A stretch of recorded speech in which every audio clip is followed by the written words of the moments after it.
तो last class में हमने हाइपोथैलेमस तो पढ़ लिया था और हम पिट्यूटरी के बारे में बात कर रहे थे। हाइपोथैलेमस से पिट्यूटरी पे जो हार्मोन्स आते हैं उन हार्मोन्स को भी हमने देखा था। वो हार्मोन्स टोटल 9 थे जिनके बारे में हमने बात करी थी। तो आज हम ना पिट्यूटरी के बारे में पढ़ेंगे, ठीक है। थोड़ा सा रेफरेंस के लिए मैं मॉड्यूल अपलोड कर रहा हूँ। ऑडिबल एंड विजिबल है ना क्लियरली? एक बार और थम्स अप कर दें। चलिए, ओके।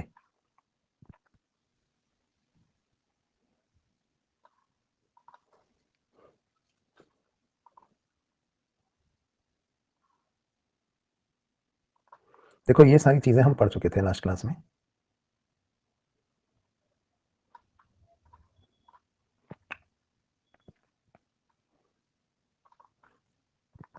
आज हम पिट्यूटरी से निकलने वाले हार्मोन्स के बारे में बात करेंगे। ये कुछ चीज़ें थी जो मैंने आपको पढ़ाई थी।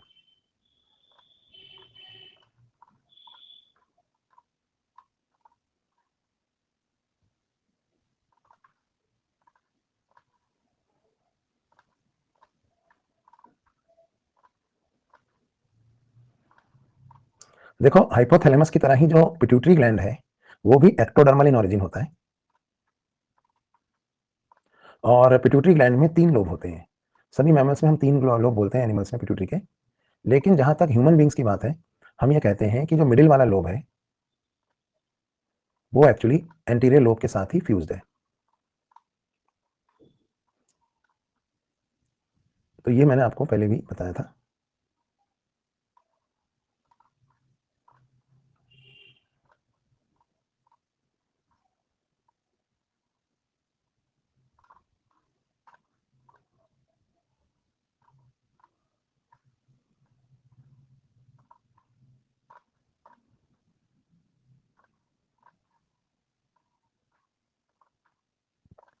चलिए, तो जो बात हम कर रहे थे उस पर आते हैं।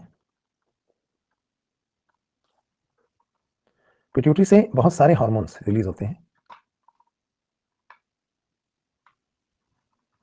और हाइपोथैलेमस और पिट्यूटरी का क्या रिलेशन है ये भी हमने लास्ट क्लास में इस डायग्राम से देखा था।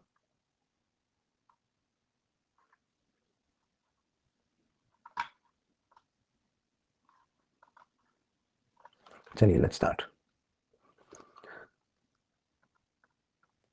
देखो ये ऊपर हाइपोथैलेमस है और नीचे पिट्यूटरी है। हाइपोथैलेमस से जो यहाँ इन्फंडिबुलम है तो एंटीरियर लोब ऑफ पिट्यूटरी में आरएच और आईएच वाले हार्मोन्स जाते हैं। ये एंटीरियर लोब पिट्यूटरी का है जो थोड़ा दूर है इसलिए इसको पास डिस्टालिस भी कहते हैं। पास इंटरमीडिएट या मिडिल लोब जो है ये हमारे केस में एंटीरियर लोब का ही हिस्सा माना जाता है, ठीक है। और एक है पोस्टीरियर लोब जिसे हम पास नर्वोसा भी कहते हैं। और पास नर्वोसा डायरेक्टली न्यूरोसेक्रेटरी सेल्स यहाँ तक पहुंचते हैं और यहाँ पर आकर वो अपना हार्मोन रिलीज करते हैं। कौन से हार्मोन? ऑक्सीटोसिन और एडीएच। ये ऑक्सीटोसिन और एडीएच हार्मोन जो है ये जो लंबे लंबे न्यूरोसेक्रेटरी सेल्स हैं इनकी जो एक्सॉन टर्मिनल से यहाँ पर हैरिंग बॉडीज होती हैं, इनमें स्टोर रहते हैं ये। और इस एरिया को पैक करने के लिए यहाँ पिट्यूसाइट्स पाए जाते हैं जो ग्लायल सेल टाइप की चीज है। ये बात हमने अभी दोबारा पढ़ी, पहले भी इसको मैंने आपको बताया था। तो अब हम सबसे पहले यहाँ देखने जा रहे हैं कि जो एंटीरियर लोब ऑफ पिट्यूटरी है इससे कौन कौन से हार्मोन निकलते हैं और ये हार्मोन जो कि आरएच और आईएच के इन्फ्लुएंस में निकलते हैं, है ना। तो ये कौन कौन से हार्मोन है? तो ये सारे हार्मोन जो एंटीरियर लोब ऑफ पिट्यूटरी से निकलते हैं, यहाँ पे इनका एक पूरा टेबल मैंने बना रखा है। ऊपर हमने आरएच और आईएच के बारे में बात करी है, नीचे है ना, और यहाँ पे तो इसको हम एक एक करके पढ़ते हैं कि पिट्यूटरी से कौन कौन से हार्मोन निकलते हैं। तो एंटीरियर, मिडिल और पोस्टीरियर 3 लोब हैं। सबसे पहले यहाँ पे कॉन्सेंट्रेट करते हैं। ये देखिए ये एंटीरियर लोब ऑफ पिट्यूटरी है, इससे कौन कौन से हार्मोन्स निकलते हैं। इससे जस्ट पहले जो मैंने अभी भी आपको बताया है इसको मैं अंडरलाइन करा देता हूँ। मैंने आपको बताया कि पिट्यूटरी का जो ऑरिजिन है वो होता है एक्टोडर्मल। तो पिट्यूटरी ग्लैंड का ऑरिजिन जो है वो एक्टोडर्मल है, ठीक है। और पिट्यूटरी आपको पता है सेला टर्सिका, स्केलेटन सिस्टम हम पढ़ रहे थे तो हमने आप पढ़ेंगे आगे जिन्होंने नहीं पढ़ा है। तो एक स्फिनॉइड बोन में गड्ढा होता है जिसको हम कहते हैं सेला टर्सिका। उस गड्ढे के अंदर ये पिट्यूटरी ग्लैंड रहता है और पिट्यूटरी ग्लैंड हाइपोथैलेमस के साथ जिस एरिया से कनेक्टेड होता है इसको हम कहते हैं इनफंडिबुलम। ये एरिया इनफंडिबुलम है। इनफंडिबुलम यहाँ पे आप देख सकते हैं क्या ये आगे वाला पोर्शन ही पीछे, ये पूरा इनफंडिबुलम है जिसके थ्रू हाइपोथैलेमस और पिट्यूटरी जो है वो आपस में एक दूसरे के साथ कनेक्टेड है, ठीक है। तो ये बातें हम कर चुके हैं। और एक बात और जो मैंने यहाँ लिख दी है आप पहले भी देख चुके हैं कि ये एंटीरियर पिट्यूटरी और ये पोस्टीरियर पिट्यूटरी। यहाँ पे एंटीरियर पिट्यूटरी का एक नाम और होता है जो मैं यहाँ लिख रहा हूँ, ये नाम होता है एडिनो हाइपोफाइसिस। और पोस्टीरियर पिट्यूटरी का एक नाम और होता है जो कहलाता है न्यूरो हाइपोफाइसिस। एडिनो मतलब वैसे ना ग्लैंड होता है, तो एंटीरियर पिट्यूटरी जो है वो ग्लैंड्स को स्टिमुलेट करेगा, तो एडिनो हाइपोफाइसिस। और खुद भी एक ग्लैंड है। पोस्टीरियर पिट्यूटरी में क्या होता है कि न्यूरोसेक्रेटरी सेल्स आते हैं और ये यहाँ पे आके हार्मोन स्टोर कर देते हैं। तो पोस्टीरियर पिट्यूटरी खुद तो ये हार्मोन बनाता नहीं है, हाइपोथैलेमस इनको यहाँ स्टोर करता है। तो क्योंकि हाइपोथैलेमस यानी न्यूरो यानी नर्वस सिस्टम के कंट्रोल में है, तो इसे कहा जाता है न्यूरो हाइपोफाइसिस। तो एडिनो हाइपोफाइसिस और पीछे वाला हिस्सा कहलाता है न्यूरो हाइपोफाइसिस। तो ये पिट्यूटरी के नाम है। तो एंटीरियर पिट्यूटरी के बारे में बात करते हैं, तो एंटीरियर पिट्यूटरी को हम एडिनो हाइपोफाइसिस भी कहते हैं और पोस्टीरियर पिट्यूटरी को हम न्यूरो हाइपोफाइसिस भी कहते हैं। अब एंटीरियर पिट्यूटरी के अंदर आपको पता है मिडिल लोब भी हमारे अंदर एंटीरियर पिट्यूटरी का ही हिस्सा माना जाता है, यानी कि एंटीरियर लोब यानी कि पास डिस्टालिस और मिडिल लोब यानी कि पास इंटरमीडिएटा, ये दोनों ही एडिनो हाइपोफाइसिस का हिस्सा माने जाएंगे। तो एडिनो हाइपोफाइसिस में क्या क्या आता है? एडिनो हाइपोफाइसिस में दो चीजें आती हैं। ये दो चीजें क्या क्या है? एडिनो हाइपोफाइसिस में पार्स डिस्टालिस मतलब जो एंटीरियर लोब है पिट्यूटरी का, और साथ में पार्स इंटरमीडिएटा मतलब जो मिडिल लोब है, ये दोनों एडिनो हाइपोफाइसिस का हिस्सा होते हैं। ठीक है, तो ये दोनों तो एडिनो हाइपोफाइसिस का हिस्सा है। एडिनो हाइपोफाइसिस का ही दूसरा नाम मैंने आपको बताया एंटीरियर लोब ऑफ पिट्यूटरी, इसको हम ये भी कह सकते हैं। जबकि अगर हम बात करते हैं पोस्टीरियर पिट्यूटरी की, तो पोस्टीरियर पिट्यूटरी को हम न्यूरो हाइपोफाइसिस भी कहते हैं और पोस्टीरियर पिट्यूटरी का ही दूसरा नाम पार्स नर्वोसा भी है। तो posterior pituitary is also called as pars nervosa. जो पार्स नर्वोसा है, it only stores and secretes the hormones produced by hypothalamus। कौन से दो हार्मोन? कई बार बता चुका हूं, एडीएच और ऑक्सीटोसिन। जबकि anterior pituitary produces and secretes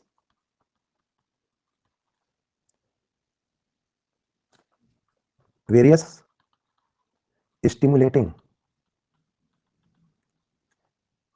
stimulating hormones for endocrine glands, for other endocrine glands।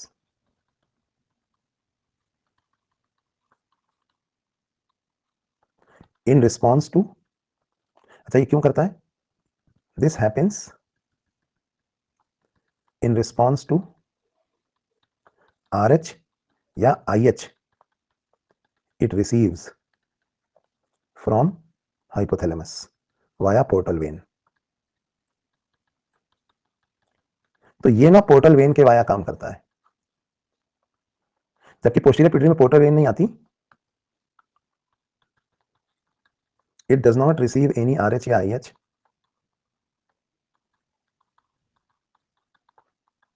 via portal vein, rather it is in direct, it receives neurosecretory cells, axon terminals of neurosecretory cells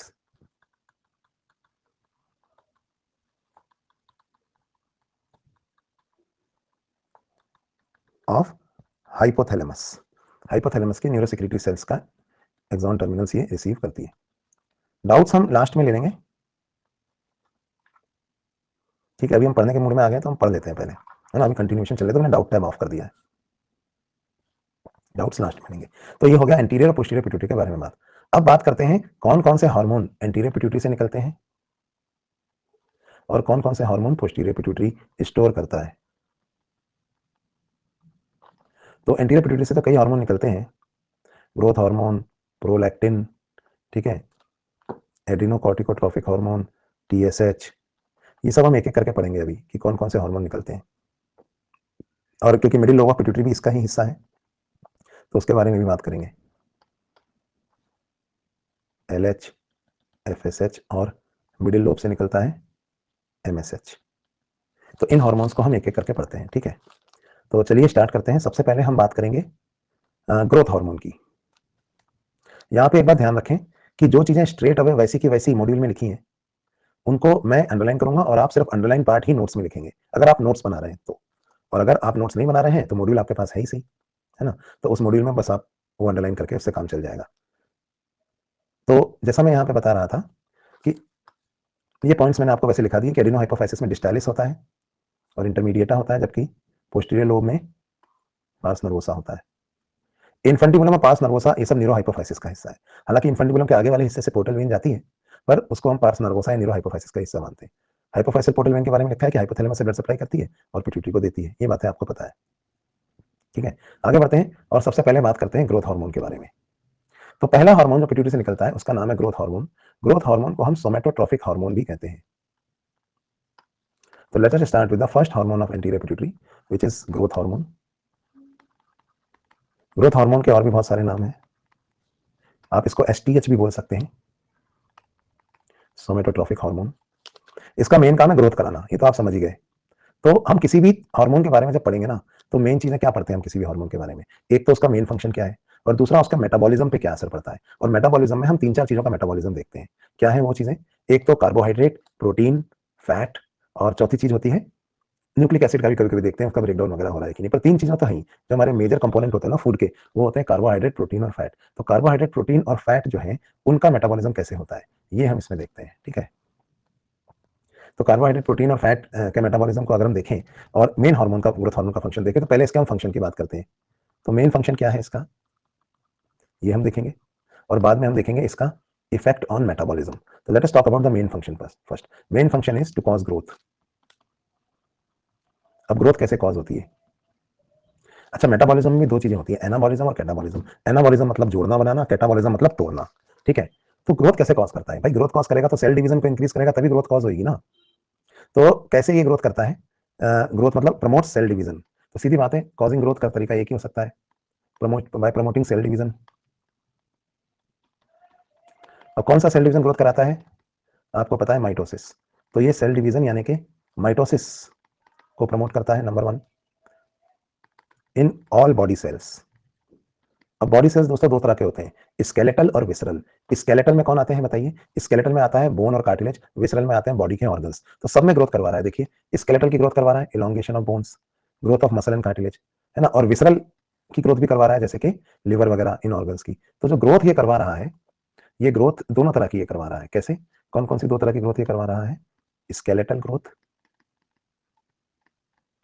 और visceral growth. Skeletal growth में क्या क्या आ रहा है? Bones की growth, cartilage की growth, मतलब cell division करवा के इनमें ग्रोथ करवा रहा है, और मसल्स की ग्रोथ। विसरल ग्रोथ में सॉफ्ट टिश्यू ऑर्गन्स,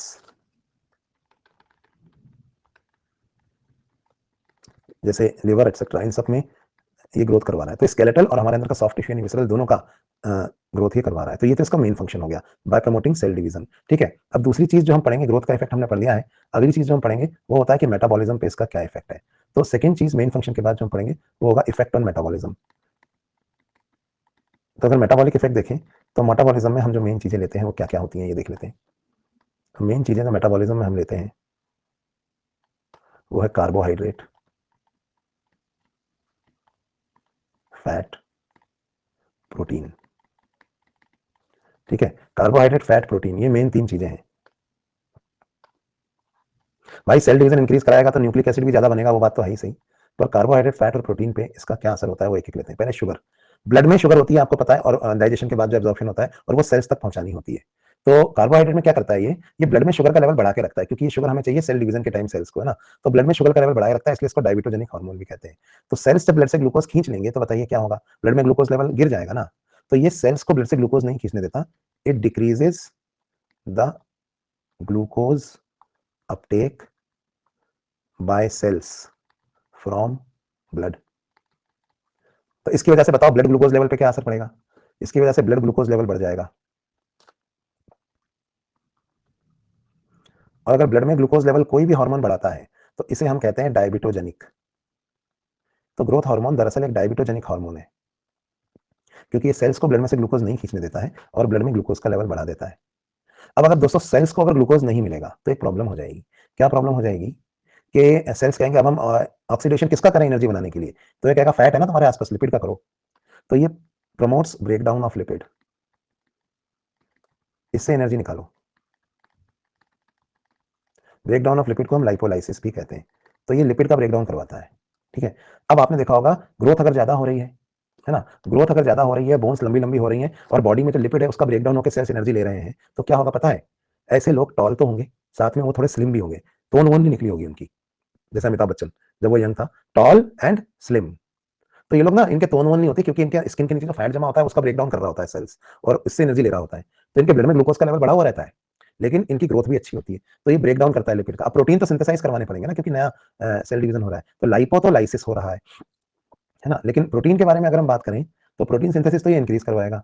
क्या करता है कि जो भी ब्लड में अमीनो एसिड है, उनको लिवर को बोलता है अमीनो एसिड्स को लो, मसल्स को बोलता है अमीनो एसिड्स को लो, और प्रोटीन सिंथेसिस करो, क्योंकि यही प्रोटीन तो हमारे बिल्डिंग ब्लॉक है। तो तीसरी चीज ये क्या करता है, ग्लूकोज अपटेक को तो डिक्रीज किया, मैं लिपिड के ब्रेकडाउन को प्रमोट किया, और किसको प्रमोट किया, प्रमोट अमीनो एसिड अपटेक।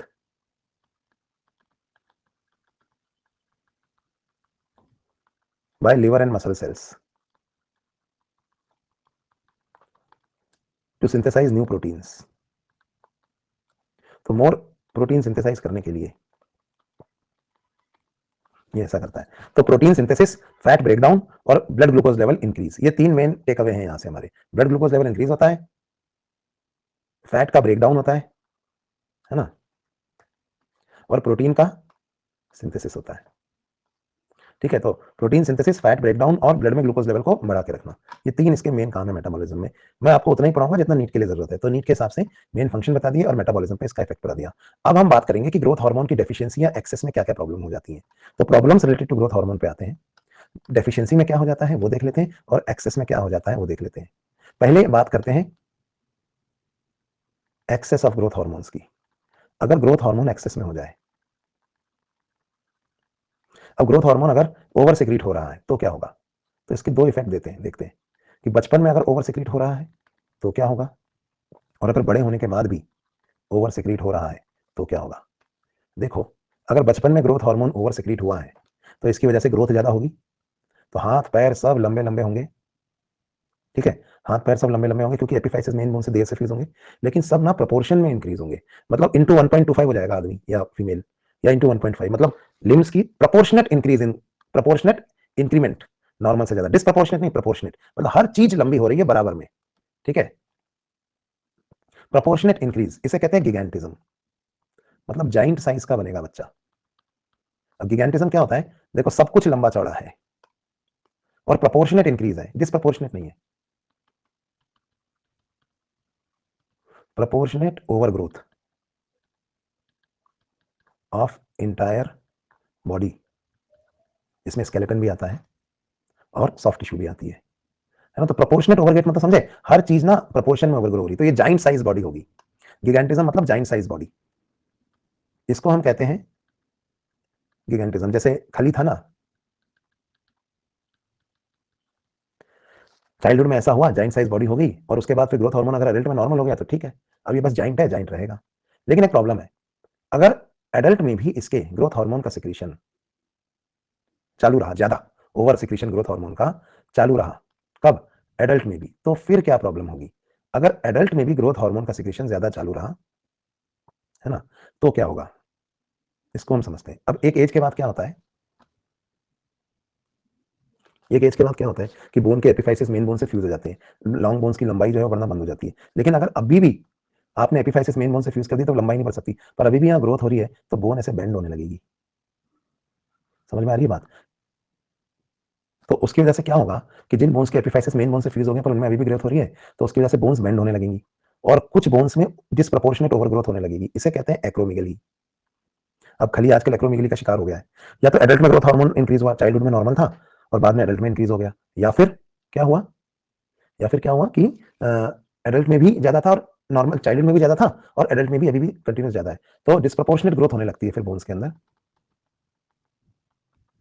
अब ग्रोथ तो होनी नहीं, तो इनलार्जमेंट होने लगेगा, बोन्स में बेंडिंग वगैरह में लगे, disproportionate enlargement of bones and disfigurement, figure मतलब शेप बिगड़ने लगेगा उन बोन्स का,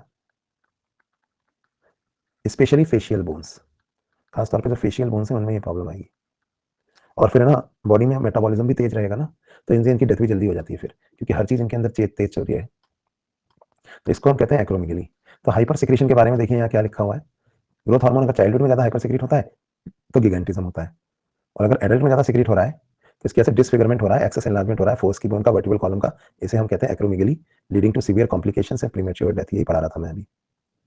तो एक्रोमेगली में क्या हुआ, डिसफिगरमेंट हो गया, especially facial bones and vertebra,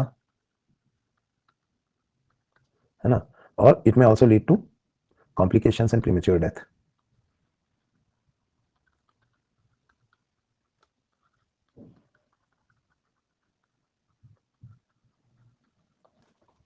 तो ये हो गया गिगेंटिज्म और एक्रोमेगली का एक कंपैरिजन। तो ये तो था एक्सेस ऑफ ग्रोथ हार्मोन। अब हम पढ़ते हैं डेफिशिएंसी ऑफ ग्रोथ हार्मोन से क्या होगा। अगर किसी के अंदर ग्रोथ हार्मोन अंडर सिक्रीट हुआ है, एक्सेस मतलब तो हो गया था ओवर सिक्रीशन। अब लिख लिया आपने, आगे बढ़े, अंडर सिक्रीशन की बात करते हैं। तो डेफिशिएंसी या under secretion of growth hormone.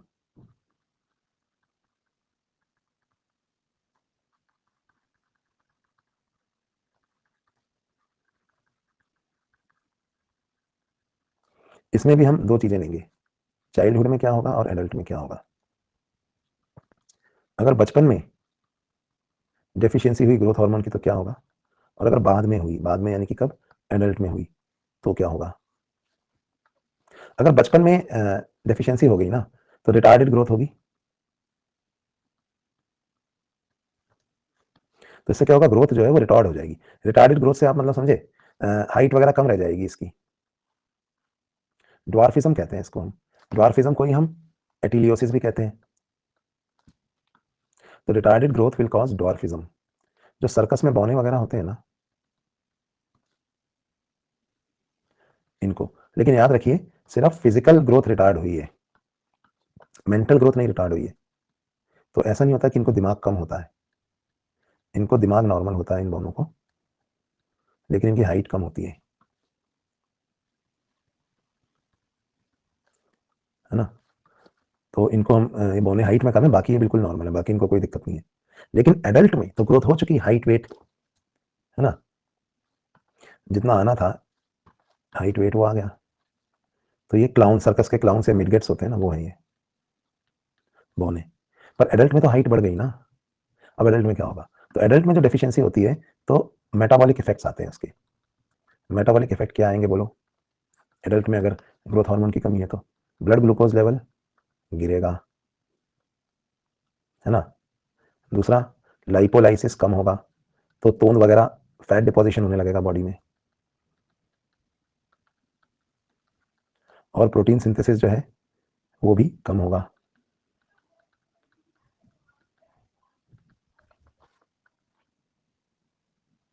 ये बात समझ में आ रही है। तो ब्लड ग्लूकोज लेवल गिरेगा, लाइपोलाइसिस जो है वो भी कम हो जाएगा, होना ब्रेक डाउन फैट का होना, तो फैट डिपॉजिट होने लगेगा बॉडी में, प्रोटीन सिंथेसिस भी कम होगा। तो ये कुछ मेटाबॉलिक इफेक्ट्स आते हैं। अब ग्रोथ तो होनी थी जो होगी। तो ये हमने पढ़ा कि ग्रोथ हार्मोन के एक्सेस से क्या होता है और उसकी डेफिशिएंसी से क्या होता है। ठीक है, इतना ही हमें पढ़ना है। तो ये ग्रोथ हार्मोन जो है हमारा कंप्लीट हो गया है। अगला हार्मोन जो हम देखने जा रहे हैं वो है टीएसएच। टीएसएच का काम क्या होता है पहले आप ये देखिए, फिर हम टीएसएच पे बात करते हैं। तो ये ग्रोथ हार्मोन खत्म, ये रेफरेंस के लिए मॉड्यूल यहाँ दिया हुआ है। अब हम बात करते हैं दूसरे हार्मोन टीएसएच की।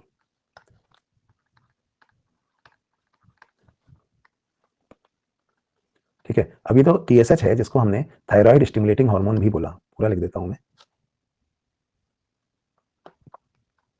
यहां लिखते हैं इसको।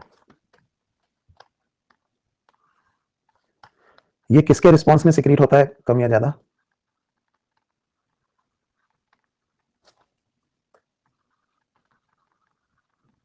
तो देखिए हाइपोथैलेमस से क्या आ रहा था, टीआरएच। तो होता क्या है, हाइपोथैलेमस से जो टीआरएच आता है ये इसको पॉजिटिव स्टिमुलेशन देता है। इसकी वजह से थायराइड स्टिमुलेटिंग हार्मोन या टीएसएच सिक्रीट होता है। और टीएसएच जब सिक्रीट होता है तो ये किसको स्टिमुलेट करता है, ये स्टिमुलेट करता है थायराइड ग्लैंड को, जिसकी वजह से जो थायराइड ग्लैंड है फिर वो क्या ज्यादा सिक्रीट करेगा, वो ज्यादा थायरोक्सिन सिक्रीट करेगा। ठीक है, अब सोचिए अगर एक्सेस थायरोक्सिन सिक्रीट हो तो क्या होगा। सपोज अगर किसी रीजन की वजह से थायरोक्सिन मोर सिक्रीट हो रहा है तो ठीक है, लेकिन अगर एक्सेस में हो गया है थायरोक्सिन तो क्या करें। ये चीज हाइपोथैलेमस को एक नेगेटिव फीडबैक देगी। सपोज मोर की जगह एक्सेस हो गया, और हाइपोथैलेमस किसका रिलीज रोक देगा? टीआरएच का। तो टीआरएच अगर कम रिलीज होगा तो टीएसएच भी कम रिलीज होगा, और अगर टीएसएच कम रिलीज होगा तो थायरोक्सिन कम स्टिमुलेट होगा, थायराइड कम स्टिमुलेट होगा, तो उसकी वजह से उससे और थायरोक्सिन नहीं निकलेगा। ठीक है, तो ये हमने यहाँ पे देखा। और क्योंकि जो ये थायरोक्सिन हार्मोन है, यहाँ देखिए आप, इसका कोई ब्रेक नहीं है टीआरएच का। टीआईएच कहाँ से आ गया गर्भ? टीआईएच तो था ही नहीं। ये इनिबिटरी वाले बस 3 के थे, ग्रोथ के, प्रोलैक्टिन के और मेलानोसाइट स्टिमुलेटिंग हार्मोन के। तो ये ये फीडबैक मैकेनिज्म से चलेगा, यही तो बता रहा था मैं, नहीं तो मैं यहाँ टीआईएच नहीं लिख देता। तो ये feedback, negative feedback mechanism.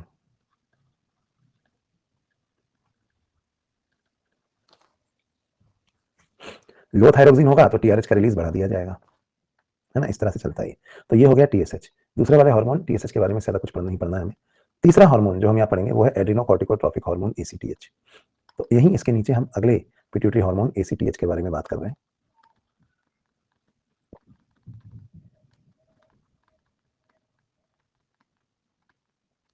ACTH, ACTH जैसा कि नाम बता रहा है आपको, ये भी हाइपोथैलेमस से इन्फ्लुएंस होता है। हाइपोथैलेमस से एआरएच रिलीज होता है जो इसको पॉजिटिव स्टिमुलेशन देता है, जिसकी वजह से एड्रेनोकॉर्टिकोट्रोपिक हार्मोन एड्रिनल कॉर्टेक्स को स्टिमुलेट करता है। एड्रिनल ग्लैंड जो होता है उसके 2 हिस्से होते हैं, कॉर्टेक्स और मेडुला। तो एड्रिनल ग्लैंड से के 3 हिस्से होते हैं, आउटर, मिडिल। एड्रिनल कॉर्टेक्स के भी 3 हिस्से होते हैं, आउटर, मिडिल और इनर। तो जो आउटर पार्ट होता है इसको हम बाद में पढ़ेंगे, फिर एक मिडिल पार्ट होता है कॉर्टेक्स का और एक इनर होता है। तो एड्रिनल कॉर्टेक्स का मिडिल पार्ट वही एसीटीएच से इन्फ्लुएंस होता है, और मिडिल पार्ट वो पार्ट है जो कॉर्टिसोल नाम का हार्मोन सिक्रीट करता है। तो इसकी वजह से कॉर्टिसोल जो कि एक स्टेरॉइड हार्मोन है वो रिलीज होता है। ठीक है, तो कितना कॉर्टिसोल रिलीज होना है, कम होना है, ज्यादा होना है, वो किससे डिसाइड होता है? एसीटीएच से। अब एक्सेस में कॉर्टिसोल होगा तो फिर एक बार वही बात यहाँ पे आ जाएगी, जरूरत नहीं है, एक्सेस में है तो फीडबैक मैकेनिज्म चलते रहते हैं। ठीक है, क्योंकि इसका भी कोई ब्रेक नहीं है। तो ये हो गया एड्रेनोकॉर्टिकोट्रोपिक हार्मोन यानी एसीटीएच। कॉर्टिसोल दरअसल ग्लूकोकॉर्टिकॉइड होता है। अब ग्लूकोकॉर्टिकॉइड क्या होते हैं मैं आपको बताऊंगा बाद में, थोड़ी देर में जब एड्रिनल पढ़ेंगे तब देखेंगे। अब आ जाओ अगले, एफएसएच और एलएच। जो एफएसएच और एलएच हार्मोन है, ये 2 हार्मोन है, एफएसएच और एलएच। एलएच को मेल में आईसीएसएच कहते हैं। ये दोनों हार्मोन्स गोनेडोट्रोपिन्स भी कहलाते हैं। तो आगे बढ़े, गोनेडोट्रोपिन्स के बारे में बात करते हैं।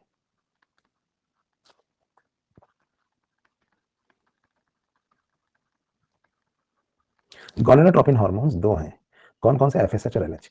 और ये भी हाइपोथैलेमस से रिलीज हो रहे जीएनआरएच के रिस्पॉन्स में काम करते हैं। तो गोनेडोट्रोपिन हार्मोन्स हैं, ये 2 हैं, देखिए, एक है एफएसएच और दूसरा है एलएच। ये किस पे एक्ट करेंगे?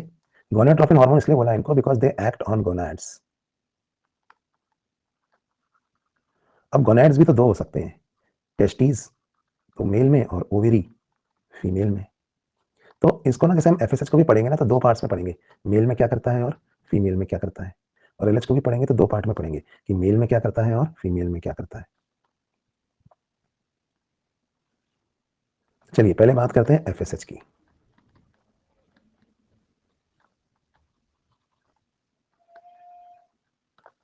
जो एफएसएच है, मेल में गोनाड कौन है? मेल में गोनाड है टेस्टिस और फीमेल में गोनाड है ओवेरी। तो मेल में ये टेस्टिस पे एक्ट करेगा और फीमेल में ये ओवेरी पे एक्ट करेगा। तो देखिए, जो एफएसएच होता है, एफएसएच जब टेस्टिस पे एक्ट करता है तो ये टेस्टिस को पॉजिटिव स्टिमुलेशन देता है, जिसकी वजह से टेस्टिस में स्पर्मेटोजेनेसिस स्टार्ट होती है, यानी स्पर्म बनना।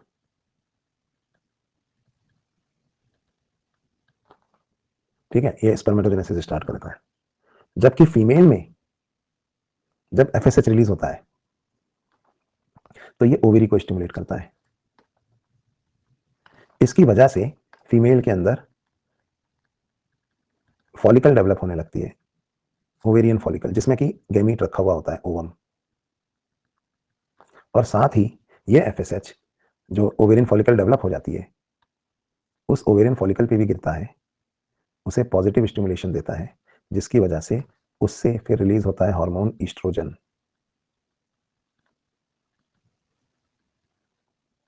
ठीक है, तो ये ओवेरियन फॉलिकल से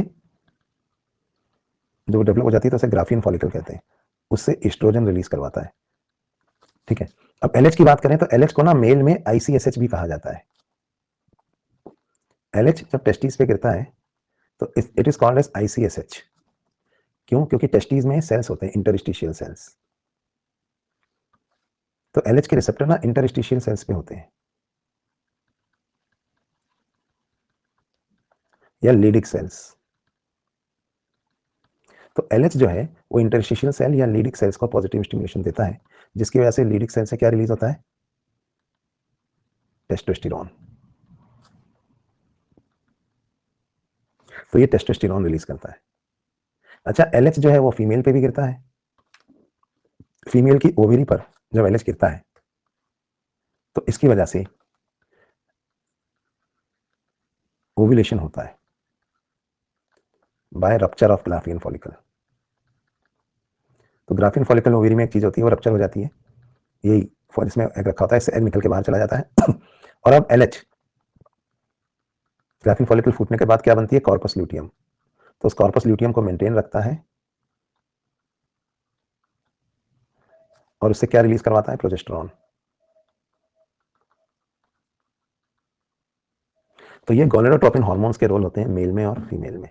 ठीक है, तो ये हो गए गोनेडोट्रोपिन हार्मोन्स पिट्यूटरी से निकलने वाले, जिनको हमने नाम दिया एफएसएच और एलएच। यहां तक लिख लिया आपने?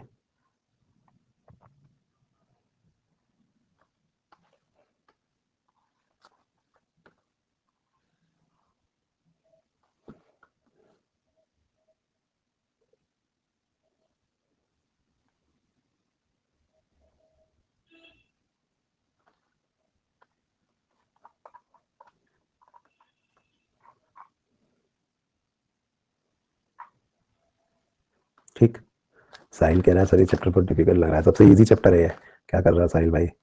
चलो, तो एफएसएच और एलएच के रोल हमने पढ़े, सबसे इजी चैप्टर है, चलने तो दो, अभी सब बाद में एनालॉजी आ जाएगी, सब समझ में आ जाएगा। तो गोनेडोट्रोपिन हार्मोन्स भी हो गए। हाँ, इनके बारे में कुछ बातें यहाँ दी हुई हैं, ये वही बातें हैं जो मैंने अभी आपको पढ़ा दी हैं, है ना? यहाँ पे लिखी हुई मैंने लिख लिख के पढ़ा दी आपको। मैन में एलएच को हम आईसीएसएच भी कहते हैं, ये चीज आप याद रख सकते हैं कि मैन में LH is also called as ICSH, interstitial cell stimulating hormone. अब एलएच और एफएसएच दोनों एक ही जैसा काम कर रहे हैं ना, इसलिए इनको सिनर्जिस्टिक हार्मोन भी कहा जाता है, एक ही डायरेक्शन में काम कर रहे हैं। अपोजिट डायरेक्शन में करेंगे तो एंटागोनिस्टिक कहते हैं। आखिरी हार्मोन जो एंटीरियर पिट्यूटरी से हम डिस्कस करेंगे वो है प्रोलैक्टिन। ठीक है, तो बात करते हैं प्रोलैक्टिन के बारे में।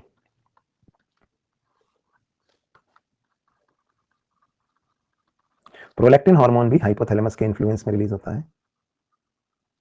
हाइपोथैलेमस से जो पीआरएल रिलीज होता है, तो सॉरी, हाइपोथैलेमस से प्रोलैक्टिन रिलीजिंग हार्मोन पीआरएच, ये पॉजिटिव स्टिमुलेशन देता है। और हाइपोथैलेमस से ही एक प्रोलैक्टिन इनहिबिटरी हार्मोन भी है, ये नेगेटिव फीडबैक देता है पिट्यूटरी को। तो प्रोलैक्टिन कितना रिलीज होगा, ये इस पे डिपेंड करता है कि जो पिट्यूटरी है उस पर पीआरएच और पीआईएच का कितना जा रहा है। अब जो ये प्रोलैक्टिन है ये करता क्या है? अब प्रोलैक्टिन मेल और फीमेल में अलग अलग काम करता है, ये भी देख लेते हैं। तो इन फीमेल्स, अब फीमेल में क्या करता है ये stimulates the milk synthesis.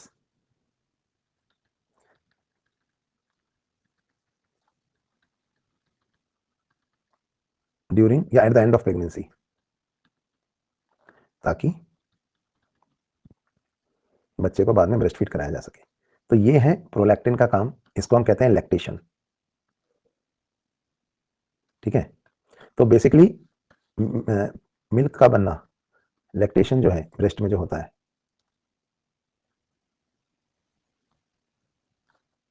Pregnancy के एंड में ही शुरू हो जाता है, आफ्टर प्रेगनेंसी चलता रहता है। From the end of pregnancy till the mother keeps breast feeding, जब तक वो माँ बच्चे को दूध पिलाती रहेगी दूध बनता रहेगा ब्रेस्ट में। नीचे कैसे आएगा वो बाद में बताते हैं, ऑक्सीटोसिन का भी रोल होता है, पर ये तो ये तो आपको पता है, तो फीमेल में रोल है। अभी मेल में क्या रोल है?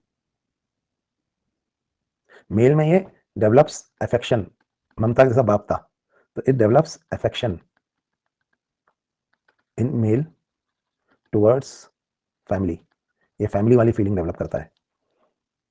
आखिर जैसे वाइफ, मतलब वाइफ कह लो या फीमेल कह लो, फीमेल ने तो बच्चे को जन्म दिया है अपने शरीर से, तो उसको तो बच्चे से मोह होगा, वो तो बच्चे को पालेगी, उसे प्यार करेगी।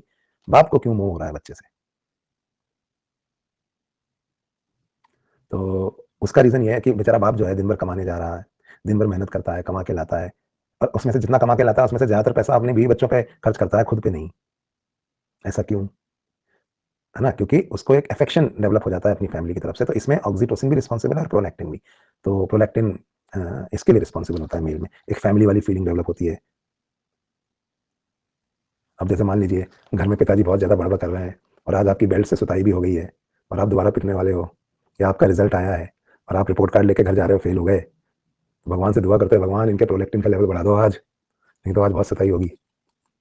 अब पिताजी से कोई डिमांड पूरी करवानी है, पापा अब देखो अगले साल तो मैं कॉलेज में चली जाऊंगी, अभी मैं फ्री हूँ, मुझे पूरा यूरोप का ट्रिप कर लेने दो एक बार, फिर आप जैसा बोलोगे वैसा करूंगी। तो पिताजी के अंदर प्रोलैक्टिन का लेवल बढ़ गया, जा बेटी जा, जी ले अपनी जिंदगी, जा एक महीना पूरा सब यूरोप घूम के आ जा। तो ये प्रोलैक्टिन का असर था, रात को चुपके से प्रोलैक्टिन का इंजेक्शन लगा दो, सुबह डिमांड मान लेंगे। बाकी there are more reasons, oxytocin जिनके लिए रिस्पॉन्सिबल होता है, प्रोलैक्टिन भी होता है, और गोनेडो और सेक्स हार्मोन्स भी रिस्पॉन्सिबल होते हैं, जो हम साइकेट्री में पढ़ते हैं। जो अभी किसी ने कमेंट किया, मैं देख रहा था ऊपर निकलेगा कमेंट, कि ऐसा माना जाता है कि माँ को बेटे से ज्यादा लगाव होता है और पिता को बेटी से। पर ये सब कहने की बातें, ऐसा कोई रियलिटी नहीं है। माँ और बाप को दोनों से बराबर लगाव होता है। पर ये थ्योरीज, हाइपोथेसिस कहाँ से आई कि माँ जो है वो बेटे को ज्यादा प्यार करती है और पापा जो है वो बेटी को ज्यादा करते हैं? उसका बहुत डिफरेंट काइंड ऑफ रीजंस है। उसमें सिगमंड फ्रॉइड जो बहुत बड़े साइकेट्रिस्ट है, सबसे बड़े साइकेट्रिस्ट, फिजिक्स में आइंस्टीन है, वैसे साइकेट्री में सिगमंड फ्रॉइड, तो उनकी कुछ थ्योरीज हैं जो ये कहती हैं कि मदर के अंदर एक ऑक्सीट प्रोलैक्टिन और ऑक्सीटोसिन की वजह से एक नेचुरल मदरहुड होती है। तो मदर ही नहीं, फनी बात है लेकिन मदर तो सब एक एक मतलब एक वाइफ के अंदर भी एक मदर होती है, हस्बैंड को भी बच्चे की तरह ट्रीट करने लगती है। आपने देखा होगा जैसे आजकल सोना बच्चा मेरा बाबू ने थाना था, बताओ यार ये क्या है ना? तो ये कहीं ना कहीं हर फीमेल के अंदर एक मदरली फीलिंग होती है ना, और हर मेल के अंदर एक फादरली फीलिंग होती है। चाहे उनकी शादी नहीं हुई, बच्चे ही नहीं हुए, लेकिन फिर भी जबरदस्ती, हाँ बेबी, बेबी, अरे तुम्हारी बेबी थोड़ी है। लेकिन ये जो हो रहा है उसका रीजन यही है ना। तो ये हार्मोन्स की वजह से ये मूर्खताएं इंसान करते हैं। इन पे हम ज्यादा डिटेल में नहीं जाएंगे। हमने देखा ये हार्मोन कहाँ इन्फ्लुएंस मारते हैं, ये मारते हैं इन्फ्लुएंस लिम्बिक सिस्टम पे, और लिम्बिक सिस्टम फिर वो बकवास करवाता है ना। चलो, तो हम वापस पढ़ाई पे आ जाते हैं। यहाँ कोई नहीं है, चलो।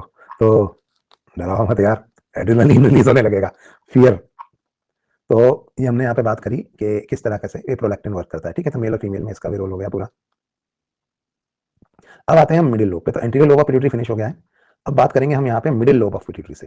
तो मिडिल लोब ऑफ पिट्यूटरी से तो एक ही हार्मोन निकलता है, पास इंटरमीडिएट है, या मिडिल लोब जो है,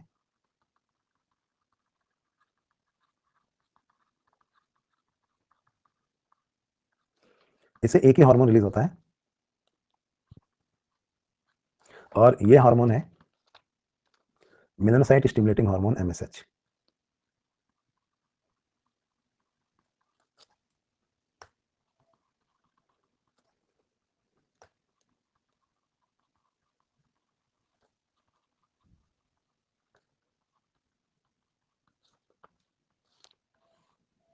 ठीक है, तो ये जो मेलानोसाइट स्टिमुलेटिंग हार्मोन होता है एमएसएच, इसका ये कितना रिलीज होगा, ये करता क्या है और इसकी रिलीज किस पे? तो हाइपोथैलेमस से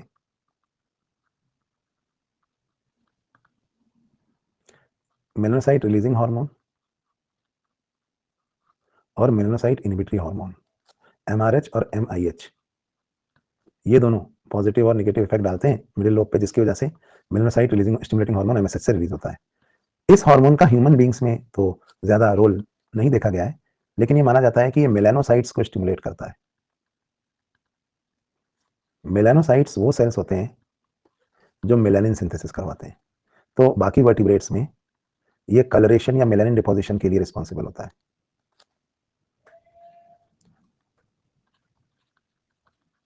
ह्यूमन में इसका ये रोल जो है ना वो डाउटफुल है थोड़ा, पर जो भी है बाकी वर्टिब्रेट्स में तो होता ही है।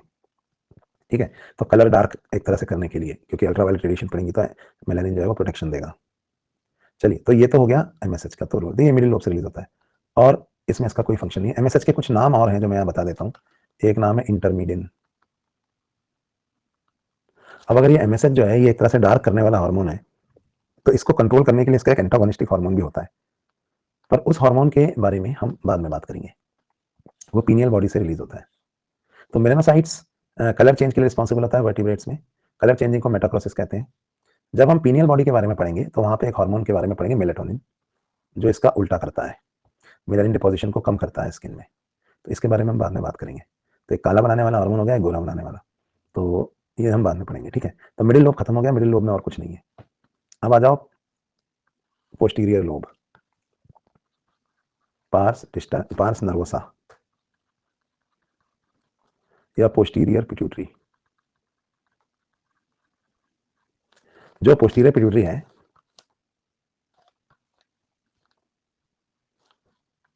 इसको अगर हम देखें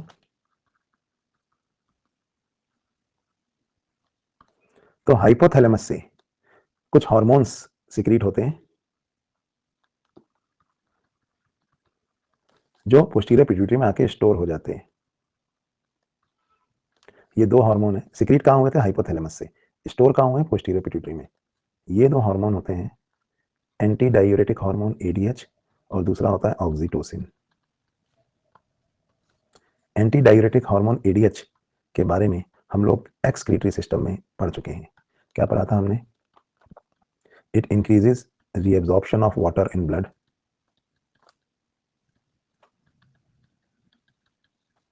और कॉजेस कॉन्सेंट्रेशन ऑफ यूरिन। दूसरा, इंक्रीजेस द ब्लड प्रेशर, इसलिए इसको वैसोप्रेसिन भी कहते हैं, by increasing blood volume and वेसो constriction. ये तो हम पढ़ चुके हैं। और ये कहाँ काम करता है? It acts on kidneys. तो एडीएच के रिसेप्टर कहाँ होते हैं? किडनी पे, किडनी के नेफ्रॉन्स पे, है ना। ऑक्सीटोसिन जो है, it acts on smooth muscles of reproductive tract and breast, myoepithelial cells of breast, जो एक्चुअली होते तो एपिथेलियल सेल्स हैं लेकिन कॉन्ट्रैक्ट कर सकते हैं वो। ऑक्सीटोसिन एंटी डाययूरेटिक हार्मोन बोलते हैं ना एडीएच को, क्योंकि ये तो आप पढ़ चुके हो, क्योंकि या वैसोप्रेसिन बोलते हैं क्योंकि वेसल में प्रेशर को इंक्रीज करता है। ऑक्सीटोसिन को ऑक्सीटोसिन क्यों बोलते हैं? ऑक्सिट मतलब होता है मोबिलाइज, तो इसके कुछ मोबिलाइज करना, मूव कराना, तो इसको हम पार्चुरेशन हार्मोन भी बोलते हैं, क्योंकि ये कॉन्ट्रैक्शन इन यूट्रस करवाता है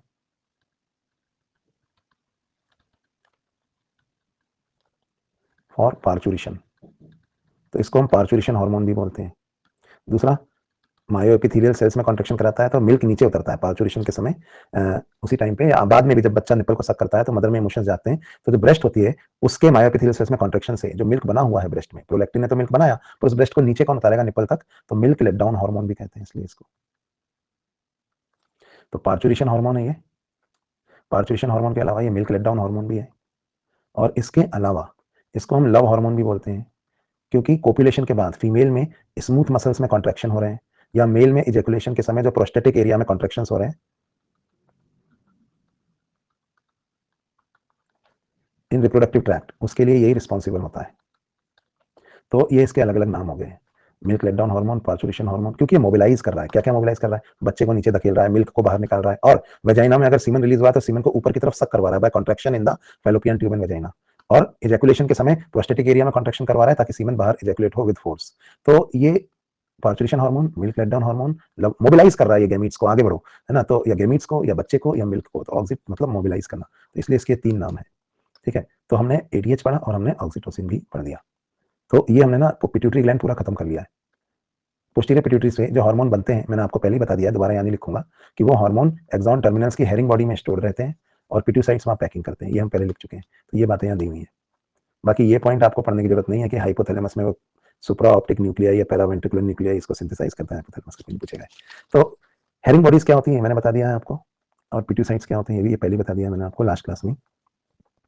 तो इस तरह से पोस्टीरियर पिट्यूटरी है। और इसके जो दो हार्मोन है इनके बारे में भी हमने यहाँ पे पढ़ लिया। एक बार जूम कर देता हूँ। एडीएच का रोल भी मैंने आपको पढ़ा दिया है और ऑक्सीटोसिन का भी पढ़ा दिया है।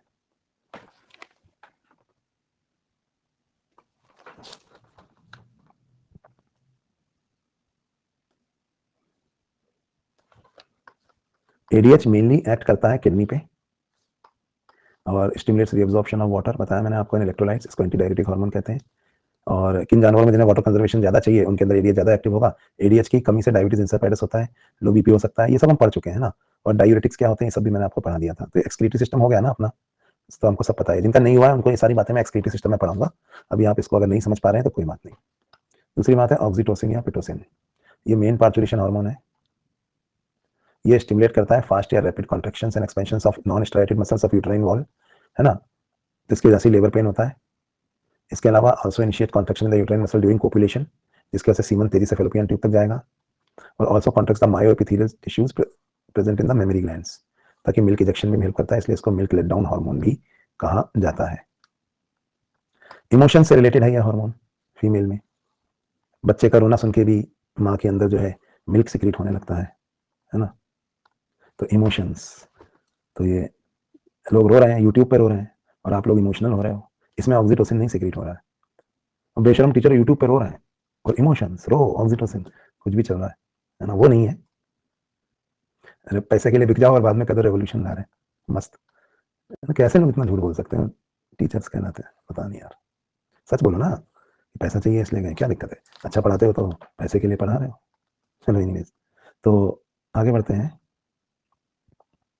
और ये बहुत देखा है, बच्चों को बेवकूफ बना रहे हैं। बच्चे बेचारे 17-18 साल के हैं, हाइपोथैलेमस उनका सोचता है अच्छा नहीं, ऐसा नहीं है। चलो भाई, सारे टीचर ऐसे नहीं होते, मैं किसी स्पेसिफिक को टारगेट भी नहीं कर रहा हूँ, मैं बता रहा हूँ ऐसा नहीं करना चाहिए, गद्दारी करोगे। चलो आगे बढ़ते हैं। तो ये हमने ऑक्सीटोसिन और वेसोप्रेसिन के बारे में पढ़ा, ठीक है। अच्छा, सिनर्जिस्टिक और एंटागोनिस्टिक हार्मोन क्या होते हैं ये भी जान लीजिए। जब दो हार्मोन एक ही डायरेक्शन में काम करें तो वो सिनर्जिस्टिक होते हैं, कहने का मतलब दोनों एक ही काम कर रहे हैं, लेकिन अपोजिट काम करें तो एंटागोनिस्टिक होते हैं। तो जैसे ये मैं आपको बाद में जब बाकी हार्मोन पढ़ाऊंगा ना तो बताऊंगा। सिनर्जिस्टिक मतलब सेम डायरेक्शन में फोर्स लग रही है, एंटागोनिस्टिक मतलब अपोजिट फोर्स लगा रहा है, एक कुछ और कर रहा है दूसरा उसका उल्टा कर रहा है। तो ये हमने ना यहाँ पे ये वाली टेबल भी अभी पढ़ ली। चलो भाई, पिट्यूटरी पूरा हो गया। और अगला एंडोक्राइन ग्लैंड, जो हम पिट्यूटरी का, देखो यहाँ पे कुछ डायग्राम भी है, ये डायग्राम भी मैंने आपको समझा दिया है जो शुरू में हमने बनाया था। इसमें हम देख सकते हैं कि पिट्यूटरी कहाँ कहाँ एक्ट कर रहा है। Adrenal, thyroid, muscles, bone, mammary gland, prostate, ovaries, melanocyte stimulating cell, फिर ऑक्सीटोसिन यूट्रस और प्रोस्टेट ग्लैंड पे, और एडीएच जो है वो किडनीज पे। तो अगला एंडोक्राइन सिस्टम, अगला एंडोक्राइन ग्लैंड स्टार्ट करने से पहले एनसीईआरटी का आर करें, ऐसा कर लेते हैं। तो एक काम करते हैं, इसको हम आगे पढ़ेंगे पर पहले थोड़ा ना रिलेटेबल रहे और समझने में इजी रहे, इसलिए काम करते हैं हम लोग पहले ना यहाँ तक की एनसीईआरटी पढ़ लेते हैं, फिर इसको आगे पढ़ेंगे, ठीक है। तो इतना पहले एनसीईआरटी से पढ़ लें, फिर आगे बढ़ते हैं।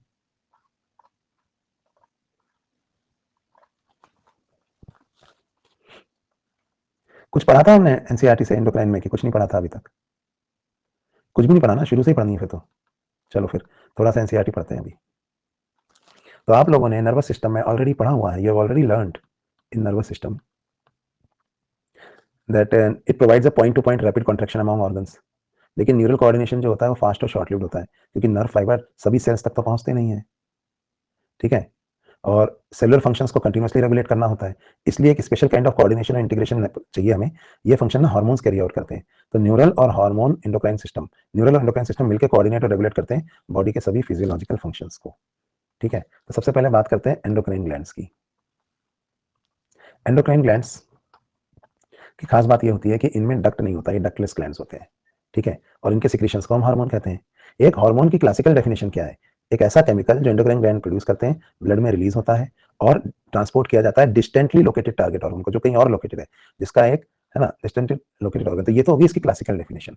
लेकिन करंट साइंटिफिक डेफिनेशन में हमने कुछ चेंजेस करे हैं। क्यों? क्योंकि कुछ लोकल हार्मोन नाम की चीज भी आई है ना। और दूसरा, हार्मोन न्यूट्रिशन तो प्रोवाइड नहीं करते हैं और बहुत ही कम क्वांटिटी में प्रोड्यूस होते हैं।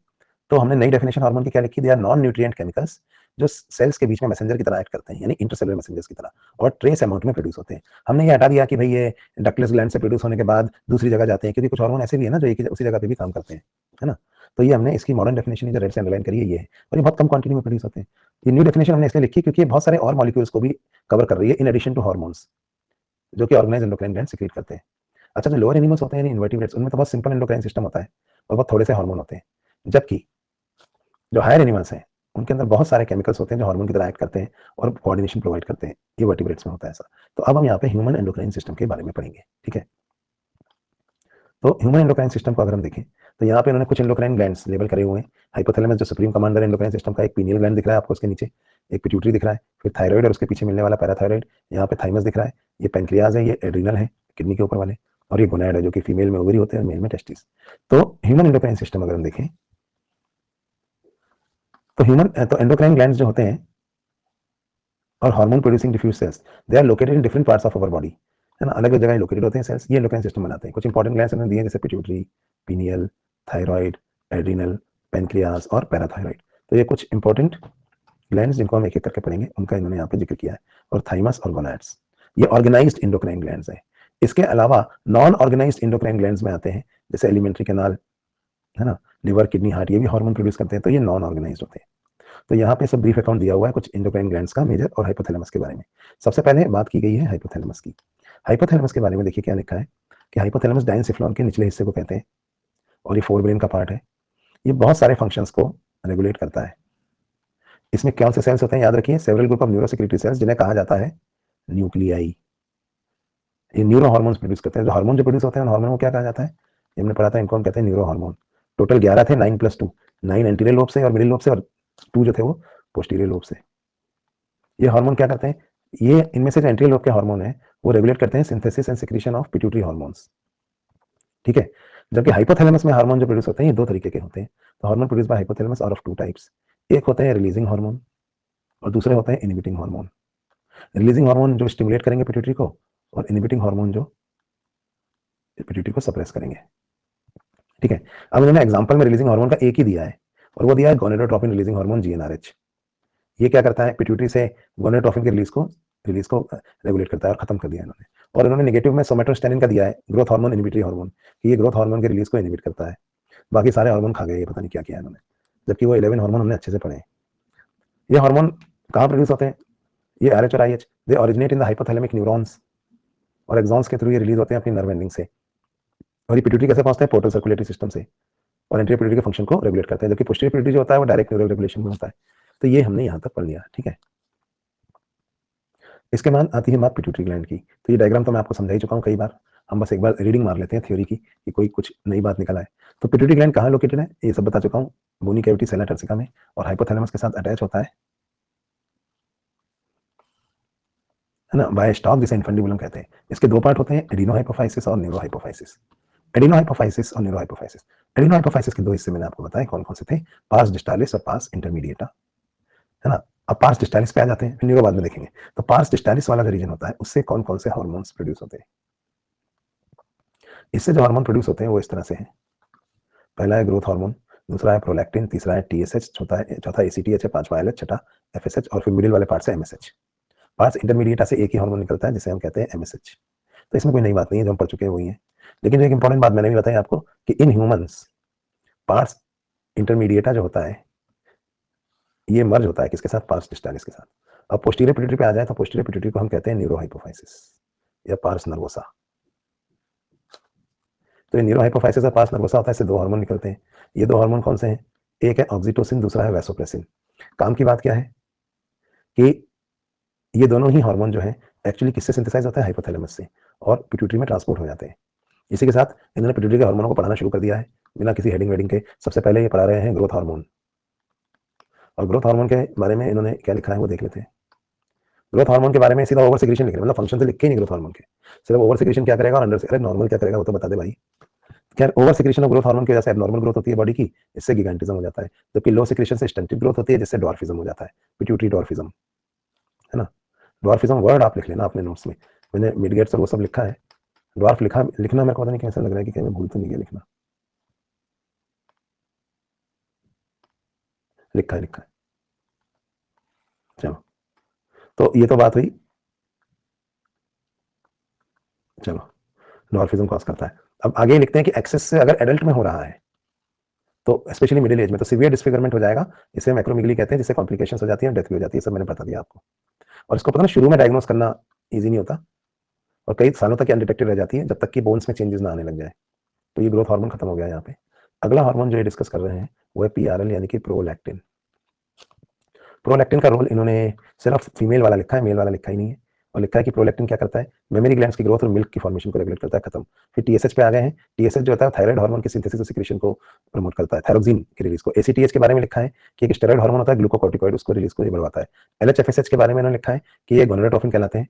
फिर लिखा है मेल में एलएच जो है वो एंड्रोजन सिक्रेट करवाता है टेस्टिस से, एंड्रोजन मतलब टेस्टोस्टेरोन इस केस में। और फीमेल में और मेल के अंदर एफएसएच और एंड्रोजन मिलकर ना स्पर्मेटोजेनेसिस कराते हैं, जबकि फीमेल के अंदर एलएच जो है वो ओव्यूलेशन करवाता है और बाद में कॉर्पस ल्यूटियम को मेंटेन रखता है। ये सारी बात हमने पढ़ दी है। कॉर्पस ल्यूटियम वो चीज़ है जो ग्राफिन फॉलिकल के रिमेन से बनती है। बड़ी तेजी से समझाया उन्होंने, जैसे नहीं एक रील बना रहे हो तेजी से फास्ट फॉरवर्ड करके आराम से बता देते हैं। हमको टाइम लगा, इन्होंने सबको दर्द दर्द सब हो गया, खत्म नहीं हो गया, बता ही दिया पूरा। आगे बढ़ते हैं। एफएसएच क्या करता है उसके बारे में एक लाइन और लिखी है कि ओवेरियन फॉलिकल्स का डेवलपमेंट कराता है। अभी आ गया एमएसएच पे। और एमएसएच मेलानोसाइट्स पे एक्ट करता है, जिसकी वजह से स्किन में पिगमेंटेशन होता है। और अभी पहुंच गए पोस्टीरियर पिट्यूटरी पे बिना किसी इन्फॉर्मेशन के। और यहाँ से पोस्टीरियर पिट्यूटरी शुरू हो गया भाइयों, सीधा ऑक्सीटोसिन पे आ गए हैं ये। और ऑक्सीटोसिन के बारे में लिखा है कि ये स्मूथ मसल्स पे एक्ट करता है बॉडी की और उनमें कॉन्ट्रेक्शंस करवाता है। फीमेल में जो यूट्रस में कॉन्ट्रेक्शन होता है बर्थ के टाइम, उसके लिए रिस्पॉन्सिबल है, और मिल्क के इंजेक्शन के लिए भी रिस्पॉन्सिबल है मेमोरी ग्लैंड से। फिर ये आ गया वेसोप्रेसिन पे, जो किडनी पर एक्ट करता है, वाटर और इलेक्ट्रोलाइट का रिअब्जॉर्प्शन करवाता है, जिसकी वजह से डायूरेसिस होने से रुकता है। इसलिए इसका नाम एंटी डायरेटिक हार्मोन है। आगे लिखते हैं ये कि अगर ये हम पहले पढ़ चुके हैं कि अगर एडीएच का रिलीज कम होगा तो इसके से किडनी वाटर को कम रिटेन कर पाएंगी और यूरिन में वाटर लॉस ज्यादा हो जाएगा। इस बीमारी को कहते हैं डायबिटीज इंसाइपाइडस। डायबिटीज इंसाइपाइडस और मेलाइटस हम एंडोक्राइन सिस्टम में नहीं, हम इसको एक्सक्रीटरी में पढ़ चुके हैं या पढ़ेंगे। खत्म हो गया भैया। इसके बाद अगला ग्लैंड जो एनसीईआरटी दे रही है वो है पीनियल ग्लैंड। तो एक काम करते हैं, मैं भी आपको लगे हाथों पीनियल ग्लैंड ही पहले पढ़ा देता हूँ। हालांकि हमारे मॉड्यूल में पहले थायराइड है, क्योंकि छोटा सा है और आपको समझ में आएगा। तो हमने यहाँ तक की एनसीईआरटी पढ़ ली है, अब हम आ जाते हैं पीनियल ग्लैंड पे, हम अपने मॉड्यूल पे आ जाते हैं।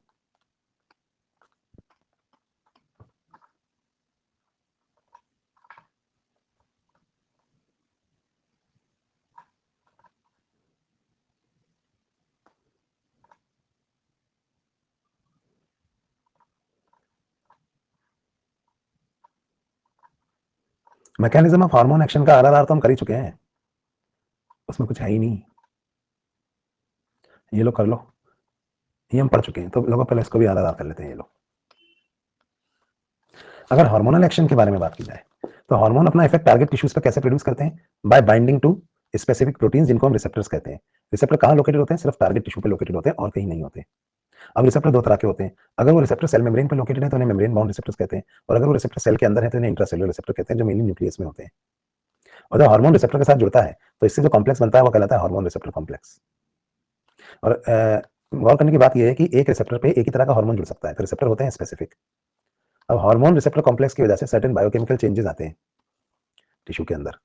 हार्मोन रिसेप्टर कॉम्प्लेक्स के ऐसे टिश्यू के अंदर सर्टेन बायोकेमिकल चेंजेस आते हैं, और ये जो बायोकेमिकल चेंजेस है जो हार्मोन रिसेप्टर कॉम्प्लेक्स की वजह से टिश्यू में आ रहे हैं, ये फिर फिजियोलॉजिकल रिस्पॉन्स डेवलप करवाते हैं या टारगेट टिश्यू मेटाबॉलिज्म वगैरह को इन्फ्लुएंस करते हैं, जिसकी वजह से आता है फिजियोलॉजिकल फंक्शन या फिजियोलॉजिकल रिस्पॉन्स। तो केमिकल नेचर के बेसिस पे हार्मोन को हम इन ग्रुप्स में डिवाइड कर सकते हैं। हमने तीन ये बना लिए थे, प्रोटीनेशियस, और चौथा हमने बना लिया था यहाँ पे amino acid derivative, sorry proteinaceous और स्टेरॉइड्स। तो इसमें मैं आपको क्लियर कर देता हूँ। प्रोटीनेशियस में आप जिनमें प्रोटीन जुड़ा हुआ है उसमें आते हैं पेप्टाइड, अमीनो एसिड डेरिवेटिव और आयोडोथायरोनिन। आयोडोथायरोनिन में क्या होता है कि आयोडीन जुड़ी हुई है साथ में, पर प्रोटीन है। और अमीनो एसिड डेरिवेटिव में अमीनो एसिड है। और स्टेरॉइड्स वाले कौन से होते हैं, जो कि नॉन प्रोटीनेशियस है। फिर मैंने आपको बताया था कि प्रोटीनेशियस के पीछे इन या आइन लगा हुआ होगा और इनके पीछे ऑल लगा हुआ होगा, ये सब हम डिस्कस कर चुके हैं। कौन कौन से हार्मोन आते हैं प्रोटीन वाले में, तो ये मैं आपको आगे पढ़ाऊंगा। प्रोटीन वाले में इंसुलिन, ग्लूकागॉन, पिट्यूटरी के सारे हार्मोन, हाइपोथैलेमस के सारे हार्मोन आते हैं। जबकि थायरोक्सिन वगैरह जो होता है ना वो आयोडोथायरोनिन होता है, और एपिनेफ्रिन वगैरह जो होते हैं वो अमीनो एसिड डेरिवेटिव होते हैं। स्टेरॉइड्स को हम पढ़ेंगे बाद में, कॉर्टिसोल, टेस्टोस्टेरोन, एस्ट्राडायोल यानी एस्ट्रोजन और प्रोजेस्टेरोन, ये सब स्टेरॉइड हार्मोन्स हैं। तो स्टेरॉइड हार्मोन्स के पीछे ये जो ऑल या ऑन लगा हुआ है, इनको हम एक एक करके जब एंडोक्राइन ग्लैंड्स पढ़ेंगे तब बात करेंगे। आगे ये कहते हैं मैकेनिज्म देखिए, hormone which interact with the membrane bound receptors, यानी कि प्रोटीनेशियस हार्मोन्स वो अंदर नहीं इंटर करते, but they generate a secondary messenger जिसको हम कहते हैं साइक्लिक एएमपी IP3 या कैल्शियम। और ये सेकेंडरी मैसेंजर फिर इंटर्न मेटासेलुलर मेटाबॉलिज्म को रेगुलेट करते हैं। यही तो पढ़ा है हमने, ये आर हम कर चुके हैं वैसे ना। हार्मोन, ये तो इनके बारे में बात है, लेकिन जो हार्मोन इंट्रासेलुलर रिसेप्टर से इंटरेक्ट करते हैं जैसे कि स्टेरॉइड हार्मोन या आइडोथायरोनिन, तो याद रखिए इसमें एक एक्सेप्शन है, मैं आपको बता दूं। आइडोथायरोनिन भले ही प्रोटीनेशियस है, लेकिन इसके जो रिसेप्टर्स होते हैं ना, ये मैं पढ़ाऊंगा अभी थायरोक्सिन हार्मोन थोड़ी देर में बताऊंगा, इसके रिसेप्टर्स सेल के अंदर होते हैं, तो ये क्रॉस कर सकता है। तो इसके इंट्रासेलुलर रिसेप्टर्स होते हैं लाइक स्टेरॉइड हार्मोन। तो आइडोथायरोनिन जो है ना, स्टेरॉइड हार्मोन की तरह इंट्रासेलुलर रिसेप्टर्स होते हैं इसमें। तो स्टेरॉइड हार्मोन या आइडोथायरोनिन क्या करते हैं, ये बेसिकली अंदर घुस जाते हैं और दे रेगुलेट द जीन एक्सप्रेशन या chromosomal function by interaction of the hormone receptor complex with the genome. इसकी वजह से जो बायोकेमिकल रिएक्शंस होते हैं वही फिजियोलॉजिकल डेवलपमेंटल इफेक्ट दिखाते हैं। तो ये डायग्राम हमने देखा और यहाँ पे हमने ये वाला देखा स्टेरॉइड वाला, ये दोनों ही डायग्राम हम पहले पढ़ चुके हैं। समरी का भी RRR हो गया है। अब हमको जो पढ़ना है हम उस पर आ जाते हैं। अब हम बात करेंगे पीनियल बॉडी की। देखो पीनियल बॉडी मैंने आपको दिखाया था, डायनसेफ्लॉन के डॉर्सल साइड में एपिथैलेमस के आसपास होती है।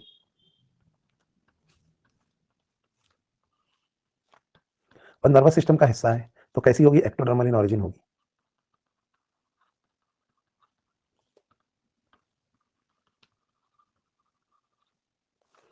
और ये जो पीनियल बॉडी होती है ना, एपिथैलेमस वाले हिस्से के पास होती है ये, वही एपिथैलेमस जिसके बारे में बात करना भी जरूरी नहीं समझा था एनसीईआरटी ने नर्वस सिस्टम में, ठीक है। वहां पे pineal body is a part of brain और इज एक्टोडर्मल इन ऑरिजिन। अब यहाँ पे ना पिनेलोसाइट्स मिलते हैं यहाँ पे, जो दरअसल कुछ नहीं है, कोई मॉडिफाइड नर्व सेल है। ऐसे नर्व सेल हैं या न्यूरोग्लायल सेल भी होते हैं इसमें, जो हार्मोन सिक्रीट कर सकते हैं, ठीक है। हार्मोन कौन सा सिक्रीट करते हैं, तो एक्टोडर्मल है, हार्मोन सिक्रीटेड, एक ही हार्मोन सिक्रीट होता है इससे, एक ही है जिसका नाम है मेलेटोनिन। और मेलेटोनिन हार्मोन भी कैसा हार्मोन होता है, अमीनो एसिड हार्मोन। और क्यों सिक्रीट करती है पीनियल बॉडी मेलेटोनिन, और मेलेटोनिन क्या क्या काम करता है, मेलेटोनिन तो बहुत सारे काम करता है, पूरी स्लीप वेक साइकिल भी चलाता है। तो मेलेटोनिन के बारे में हम बात करते हैं, तो हार्मोन तो जो सिक्रीट हुआ वो है मेलेटोनिन। फंक्शंस ऑफ मेलेटोनिन पढ़ते हैं।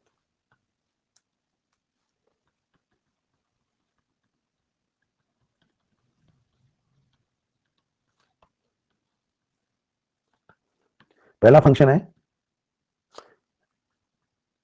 Maintenance of sleep wake cycle,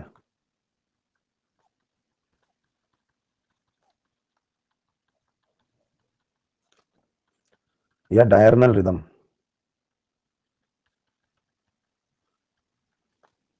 या सर्कैडियन रिदम, ठीक है। तो ये स्लीप वेक साइकिल को मेंटेन रखती है, ये इसका पहला फंक्शन है, मतलब दिन में जगना सोना। आप कहेंगे कैसे, तो पता क्या होता है, release of melatonin is actually inversely proportional to amount of light.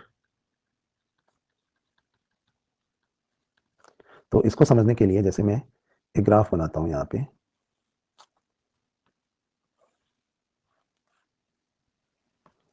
इस ग्राफ में हम दो एक्सेस लेते हैं। इस एक्सेस पे ले रहा हूं अमाउंट ऑफ मेलेटोनिन और इस एक्सेस पे ले रहा हूं टाइम। तो मेलेटोनिन का सिक्रीशन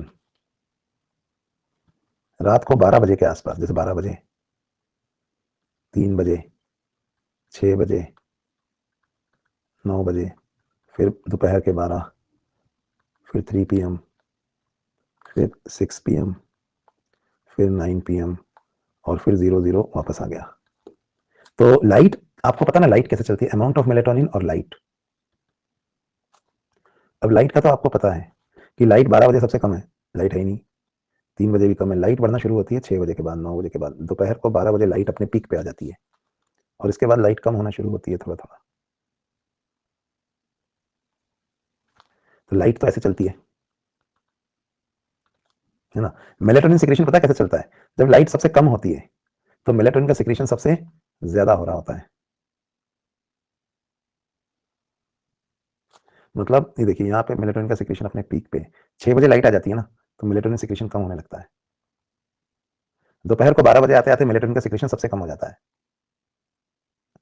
फिर धीरे धीरे 3 बजे, 6 बजे, 9 बजे फिर बढ़ने लगता है, और 12 बजे फिर हाई हो जाता है। तो मेलेटोनिन का रिलीज इस तरह से चलता है, उल्टा। दूसरी बात ना, एक तो स्लीप वेक साइकिल कैसे मेंटेन रखता है मैं आपको बताता हूं। Melatonin induces sleep. मेलेटोनिन का स्लीप वेक साइकिल में जो फंक्शन है वो कैसे है कि जितना मेलेटोनिन ज्यादा सिक्रीट होगा ना, उतना नींद ज्यादा आएगी आपको।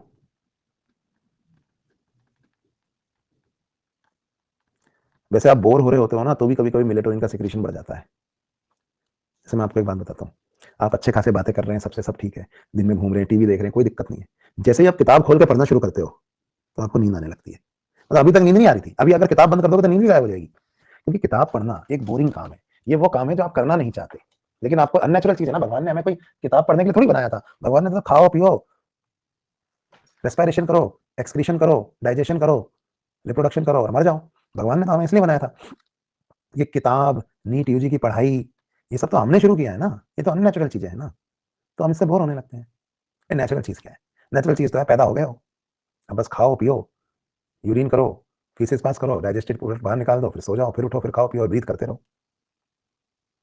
ये तो अननेचुरल चीज है ना, तो अननेचुरल चीज में तो फिर प्रॉब्लम आएगी ना। तो अब अननेचुरल चीज में रील बनाना, ये सब अननेचुरल चीजें हैं वैसे, है ना, लेकिन लोग कर रहे हैं। तो भगवान ऐसी जिंदगी होती तो कितना अच्छा था ना। ना नीट का एग्जाम देना होता, ना न्यूमेरिकल सॉल्व करने होते, लाइफ कितनी ईजी हो जाती। लोग समझते ही नहीं है। तो चलो, तो यहाँ पे क्या हुआ, स्लीप, मेलेटोनिन स्लीप को इंड्यूस करता है, और जैसे जैसे डार्कनेस होगी तो मेलेटोनिन का लेवल बढ़ेगा। देखिए, तो नींद आती है। तो हमको क्या होता है कि रात को 12 बजे से नींद आनी शुरू हो जाती है, 12 बजे नींद में होता है अपन, सुबह 6 बजे मेलेटोनिन का लेवल गिर रहा है, देखिए, तो हमारी नींद टूटने लगती है। 8-9 बजे लोग उठ जाते हैं, 11-12 बजे तो मेलेटोनिन का लेवल सबसे कम होता है, इस वक्त तो कोई भी नहीं सो रहा होता 12 बजे। फिर उसके बाद शाम को फिर थकान से थोड़ी नींद आने लगती है, क्योंकि लाइट कम हो रही है, मेलेटोनिन का लेवल बढ़ रहा है। 8-9 बजे बाद फिर से मेलेटोनिन का लेवल बढ़ रहा है, 11-12 बजे फिर नींद आ जाती है ना। तो लाइट जितनी ज्यादा होगी, नींद, आपने देखा होगा सोते वक्त अक्सर लोग ना अंधेरा कर देते हैं, क्योंकि अंधेरे से क्या होता है, मेलेटोनिन कम हो जाता है, तो नींद आसानी से आ जाती है। लाइट में सोना थोड़ा मुश्किल होता है, डार्कनेस में सोना इजी होता है। डार्कनेस में सोना इजी इसीलिए होता है क्योंकि मेलेटोनिन का रिलीज बढ़ने लगता है। तो ये तो एक काम है, maintenance of sleep wake cycle. तो एक काम हुआ, दूसरा काम बताओ मेलेटोनिन का क्या है। मतलब आपका नींद का जगना, कब जगोगे, कब सो गई है। आगे बढ़े, यार जगह खत्म हो गई तो दूसरा पॉइंट मैं अगले पेज पे लिखूंगा।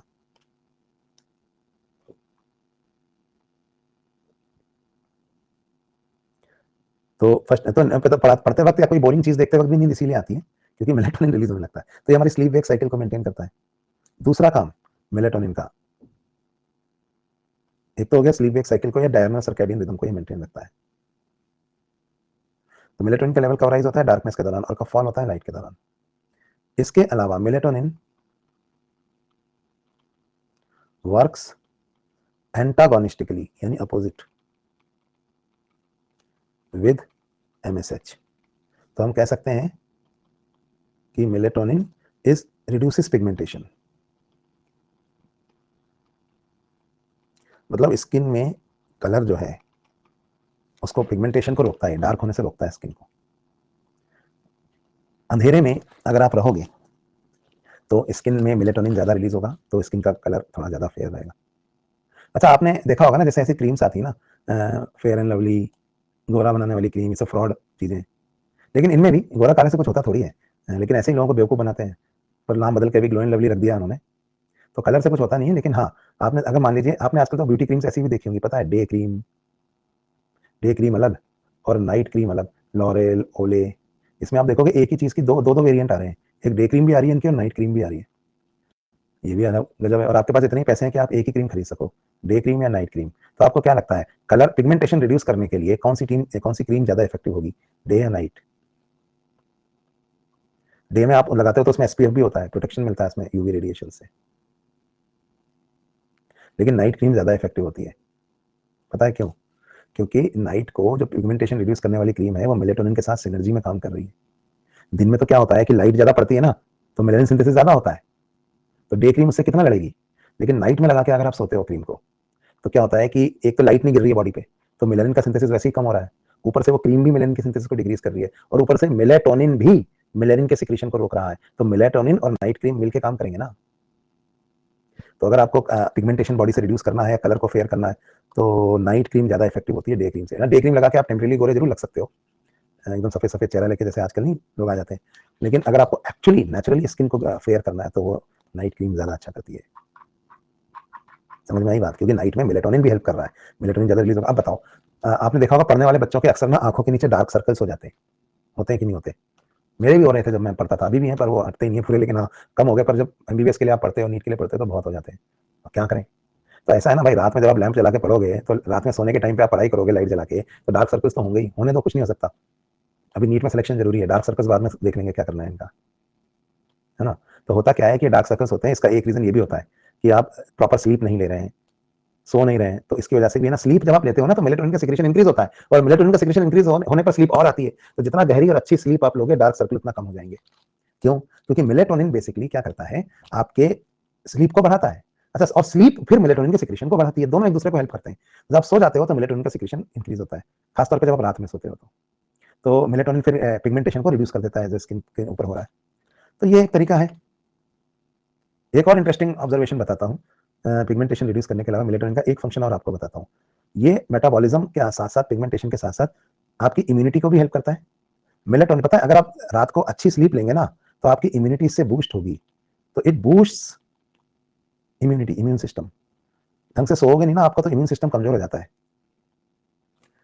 विद बेटर स्लीप, अगर आप अच्छे से सोओगे, शरीर को आराम दोगे, तो आपको वायरल इन्फेक्शन वगैरह हो जाए ना, तो अगर आपको जल्दी रिकवर करना हो और रिकवरी फास्ट चाहिए हो, तो आराम करो, सो जाओ। तभी तो बोलते हैं आराम करो, पेशेंट को आराम कराओ। बीमार है और काम करता रहेगा ना, तो और बीमारी बढ़ जाएगी।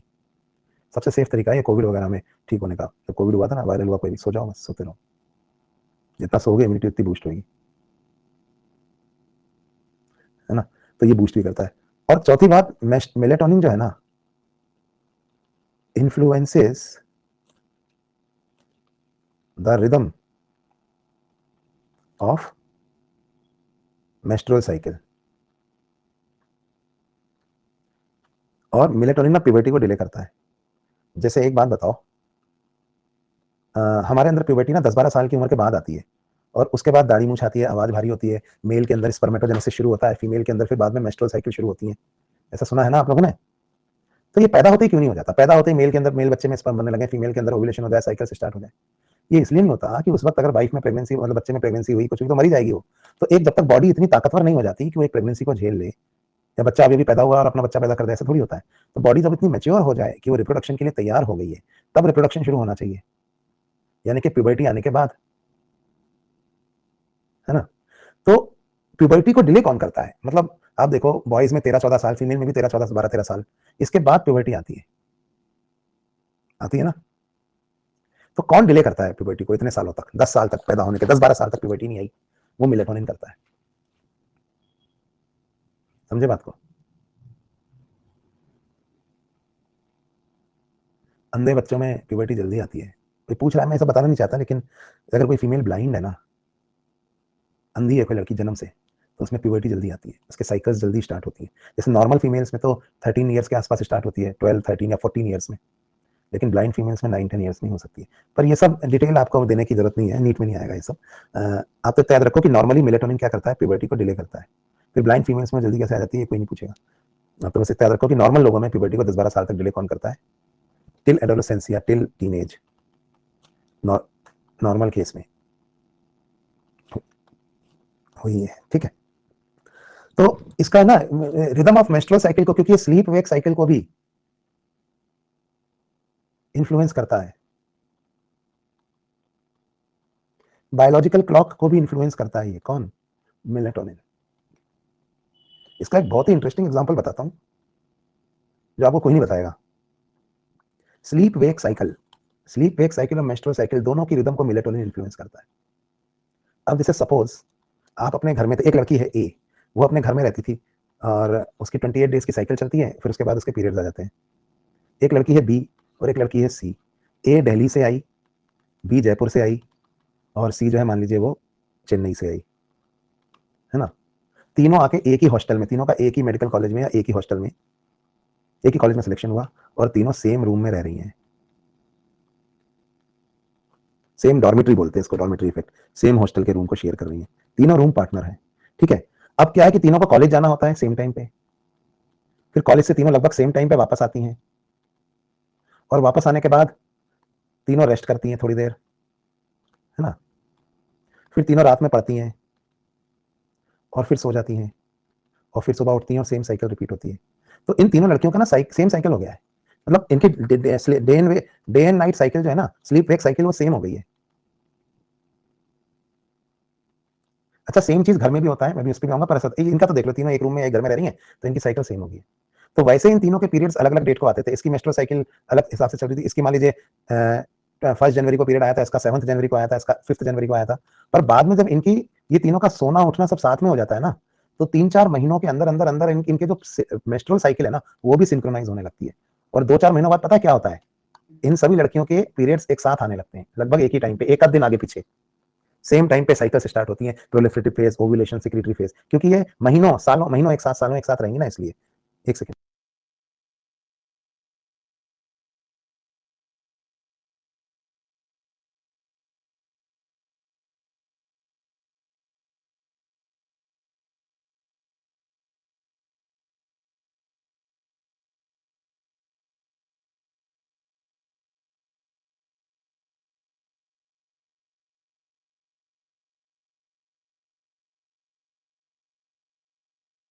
चलिए, तो इसमें क्या होता है कि साइकिल्स एक साथ चल रही हैं, एक ही टाइम पे चल रही हैं, तो मोर और लेस इनके जो पीरियड्स हैं ना, वो भी सिंक्रोनाइज हो जाते हैं। इनफैक्ट घर में अगर एक साथ 2 बहनें हैं जो एक साथ रह रही हैं, या कभी कभी तो मदर और डॉटर के भी साइकिल साथ में आने लगती हैं, क्योंकि वो हमेशा साथ रह रही हैं घर में, तो पीरियड्स में ज्यादा फर्क नहीं रहता, 1-2 दिन में ही एक आध दिन आगे पीछे रहते हैं और स्टार्ट हो जाते हैं। तो ये कोई हंसने की बात नहीं, पर ये इफेक्ट है, इसको हम डॉर्मेटरी इफेक्ट बोलते हैं। ये एक साथ सो रहे हैं, जग रहे हैं ना, तो इससे बॉडी के हार्मोन भी सिंक्रोनाइज हो जाते हैं, कि दोनों सिस्टर्स के पीरियड्स एक साथ आ रहे हैं, या मदर और डॉटर के पीरियड्स लगभग सेम टाइम पे स्टार्ट हो रहे हैं, तो ज्यादा डिफरेंस नहीं है, 1-2 दिन आगे पीछे स्टार्ट हो रहे हैं। वो सिंक्रोनाइजेशन क्यों हो जाता है, क्योंकि ये लोग साथ में उठ रहे हैं, रह रहे हैं, सो रहे हैं, जग रहे हैं, इसलिए।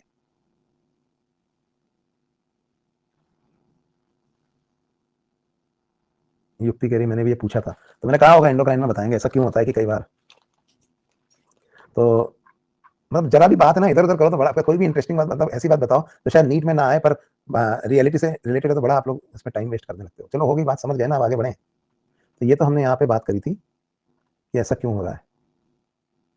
चलो, ज्यादा समय अभी बचा नहीं है, तो हम डाउट ले लेते हैं थोड़ी देर। और आज की क्लास में मेलेटोनिन के फंक्शंस मैंने आपको बता दिए, और मेलेटोनिन के सारे रोल्स भी मैंने आपको यहाँ पे बता दिए। तो ये पीनियल बॉडी वाला पार्ट जो है वो हो गया है। अच्छा, एक छोटी सी बात मैं यहाँ पे और बता देता हूँ, सेक्सुअल बिहेवियर को भी कंट्रोल कर रही है, ये सब बातें तो है ही सही मेलेटोनिन।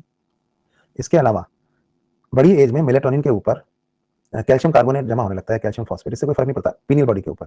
लेकिन इससे पीनियल बॉडी को कोई फर्क नहीं पड़ता, पीनियल बॉडी अपना काम नॉर्मली करती रहती है। और इस कैल्शियम कार्बोनेट वगैरह को हम ब्रेन सेंड कहते हैं। तो 14 ईयर्स के आसपास एज के बाद जो है पीनियल बॉडी डेवलप नहीं होती है, 7 ईयर्स के बाद उसमें थोड़ी सी कैल्शियम कार्बोनेट के क्रिस्टल्स डिपॉजिट होने लगते हैं, पर इससे इसकी फंक्शनिंग पर कोई इफेक्ट नहीं पड़ता। तो ये ब्रेन सेंड कहलाती है। एक छोटा सा पॉइंट यहाँ पे और लिखा हुआ है, तो CaCO3 डिपोजिशन जो हो रहा है इसके ऊपर, दिस इज ब्रेन सेंड। चलिए, सो हम लोगों का पीनियल बॉडी हो गया है। अगला जो टॉपिक हम लेंगे, मतलब अगला जो एंडोक्राइन ग्लैंड हम लेंगे, वो है थायराइड। तो नेक्स्ट क्लास में हम थायराइड पढ़ेंगे। एक आध क्लास का ब्रेक है बीच में। हाँ, नेक्स्ट क्लास 15 को दिख रहा है, तो 15 को होगी नेक्स्ट क्लास, है ना। तो थायरोक्सिन, लेकिन इसका मतलब ये नहीं कि मैं आपकी क्लास नहीं लूंगा, हो सकता है मैं कोई मैच ले लूँ, कोई मैं स्पेशल क्लास ले लूँ। तो आप ह्यूमन फिजियो का मैच तो अब हम ले सकते हैं, एंडोक्राइन जहाँ तक पढ़ा गया वहाँ तक मिला के, तो आप पढ़ते रहो। हो सकता है बीच में क्लास ले लूँ मैं, प्रीपोन करके अगर ले सका तो थायराइड से पढ़ेंगे अगली क्लास में। आज मैं डाउट्स नहीं ले पाया, क्योंकि आज टाइम पूरा हो गया, तो डाउट्स हम लेंगे